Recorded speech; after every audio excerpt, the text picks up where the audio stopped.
What is up, you guys? It's Thursdays on my channel, which means we're going to talk about a TV show. So today, we're going to talk about Danny Phantom. Now, Danny Phantom was a cartoon that ran in the early 2000s and is very near and dear to me. It's a really awesome show, and after rewatching it, I realized it has like a lot of the superhero tropes, but also, I just really loved his powers.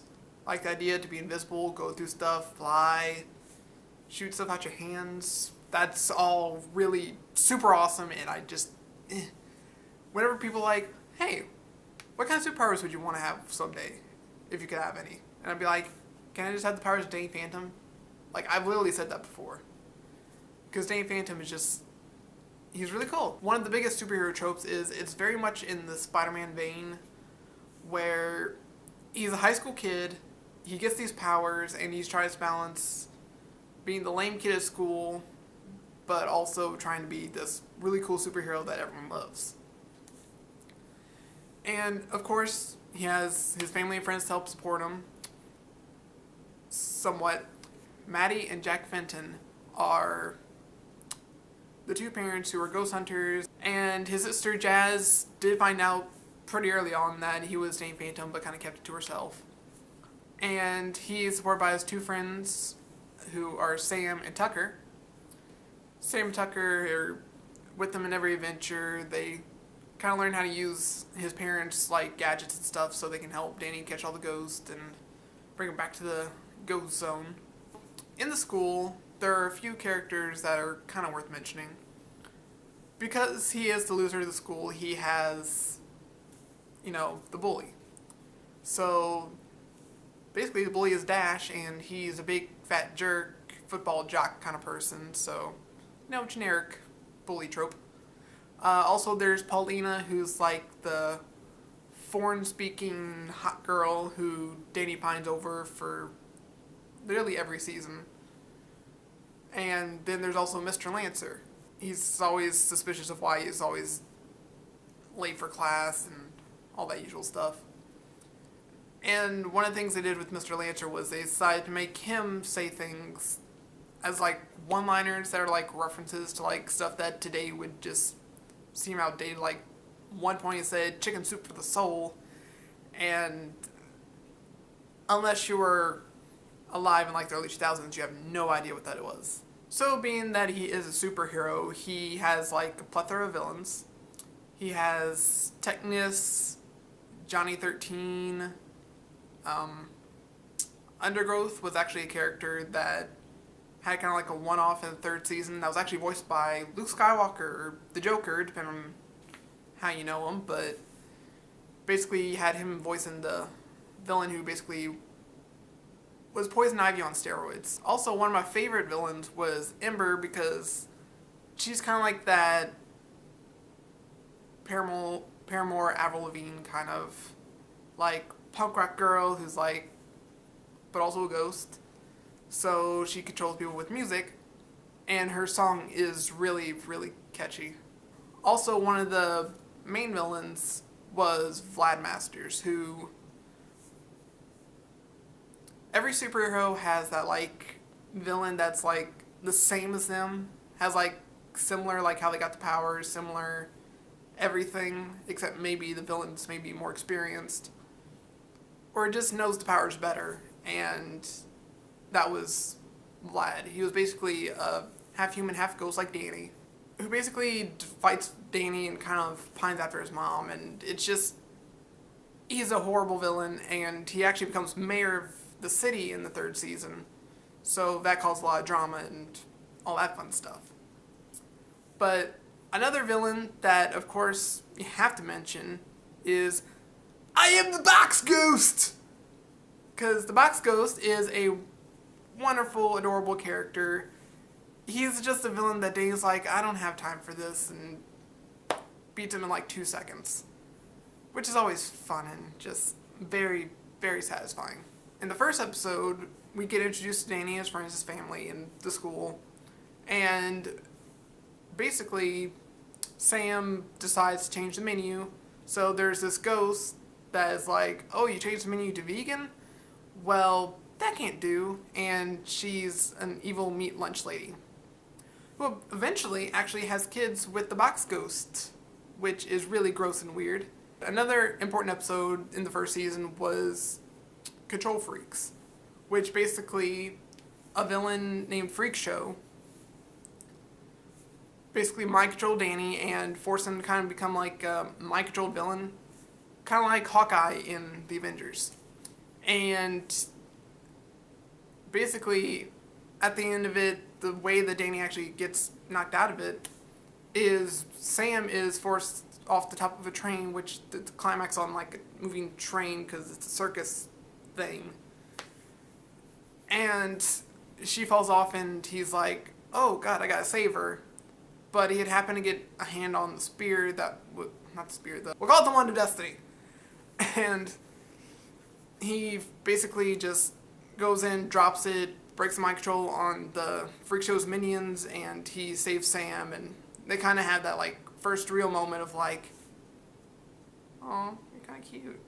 So in the first episode of season 2, in the first episode, Sam makes a wish that her and Danny never met because they got into a really bad fight.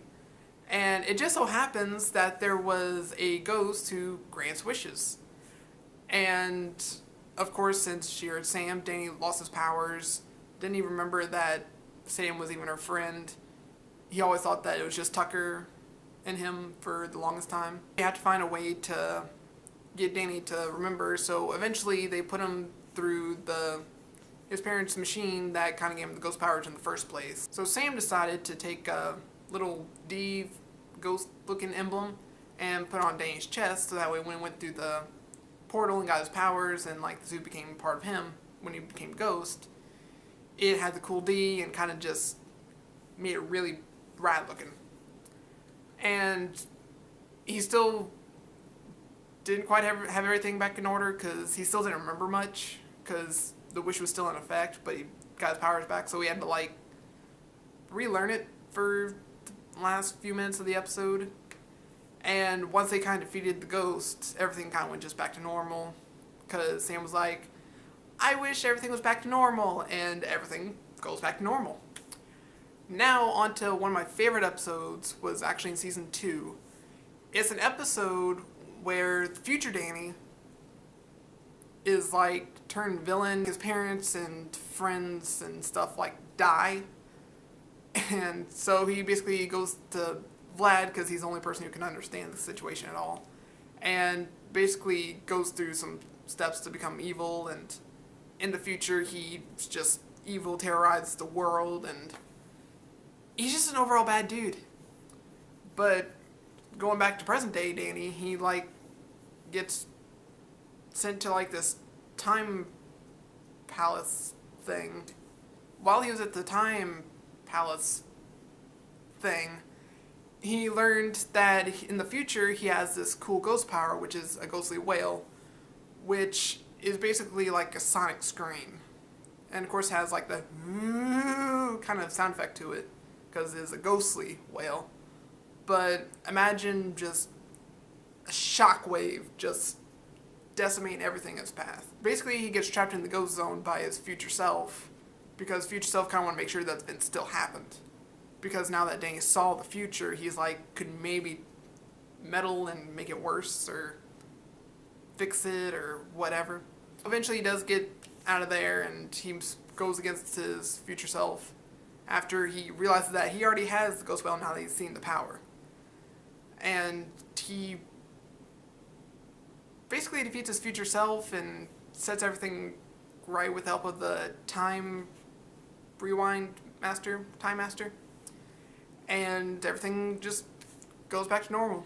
In their finale, they have this big, huge thing that's basically the Infinity Gauntlet kind of storyline, where Freak Show gets this gauntlet that, with 4 gems, alters reality. And Danny and his friends have to go on this like road trip because whenever they fought him back home, he had all the gems, but they had to like use the gems to like hide the gems. Danny sent it to a space station, which is where he was going to go for the summer. Sam sent it to Gothapalooza because that's where she was going to go, and then Tucker sent it to his Comic-Con place. And they basically have to go on a road trip to kind of recollect them and save their parents, because Freakshow's like, well, if I can't have the gems, then I'm just going to kidnap your family and force them to go collect them all. It was kind of cute, though, how at Gothapalooza, everything got turned into, like, this bunny happy land. And Danny was like, I got this. Can I have the stone, please? And like, what's the magic word? And he's like, please. And like, okay. And they give him the stone without much of a fight. And he fixes everything. And everything goes back to being all goth and scary. They get all the gems. And they get back to Freak Show. And he gets the control of them. And basically, he forces Danny to like fight him in like this pit. And because Freak Show can alter reality, he's like this huge guy. And then it's like, well, not only am I huge, but I'm also be a full-on ghost. I could like just decimate you. And Danny's like, oh, you just made my job easier. He grabs the thermos, which he uses to capture ghosts, and he just like, psh, and catches them, and everything goes back to normal using the Affinity Gauntlet. And for the last episode I want to talk about is another special that they had where it was called Phantom Planet. Basically, Danny kind of gets to that Spider-Man 2 mentality where it's like, do I really need these powers? They're just kind of making things horrible for me. So he goes into the ghost machine portal thing of his parents, and what he expected to happen happens, and he lost his powers because it was like you go through the same thing, it just reverses everything. But you basically had these like ghost catchers who were like catching all the ghosts, and so he's just like, let them worry about it. But eventually it gets to the point where like he has to just get his powers back, but he can't.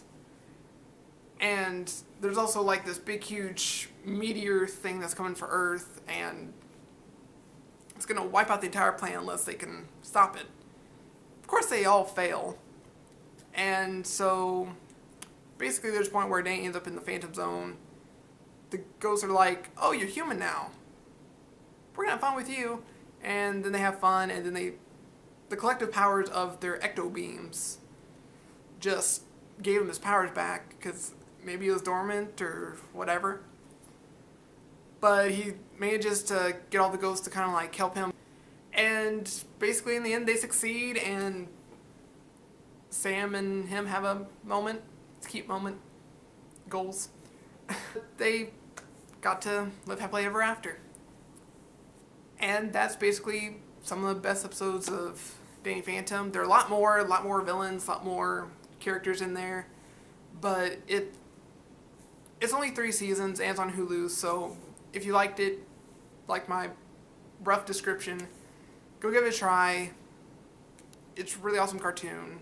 It's pretty cheesy, but it's a fun cheesy. Alright, well, if you like this video, make sure to like, comment, subscribe. Let me know what you want me to do next time. And I'll see you losers later.